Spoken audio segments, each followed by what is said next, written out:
может быть, и разные. Может быть, мы разговариваем на разных языках. Но у нас у всех одна цель – хранить единство нашей Родины. У нашего народа, народа Казахстана, особый дух созидания, мира и добра. У нас, у народов могут быть разные культуры, разные традиции, разный менталитет.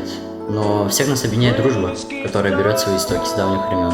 Исторически сложилось так, что в Казахстане проживают представители разных национальностей. Я сама кореянка, и мое окружение многонационально. Это здорово, что в Казахстане мы все живем в мире и согласии. В этот замечательный весенний день я желаю всем праздничного настроения, здоровья на долгие годы, благополучия родным и близким и, конечно же, процветания нашему общему дому Республики Казахстан. Менің ұлтым ұйғыр, Қазақстан туған жерім және отаным.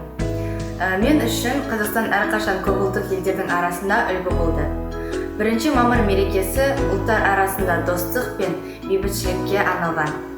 Осы мерекеге орай мен сіздерге амандық, достық, ашық аспан тілеймін. Казахстан 1 Mayıs Ulusal Birlik Günü kutlu olsun. Halkımızın ve atalarımızın tarihini unutmamalıyız. Çünkü bizi biz yapan onlardı.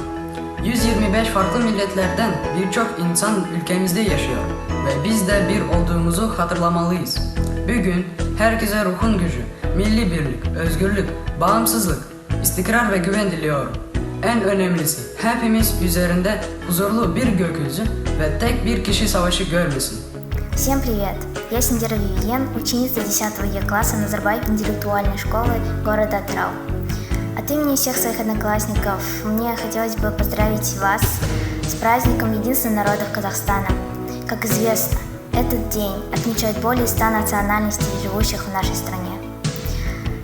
Нам хотелось бы пожелать вам здоровья, счастья, праздничного настроения и долгих лет жизни. Также хотелось бы пожелать дальнейшего процветания Казахстану, мирной, сплоченной жизни всех народов, живущих в нашей стране.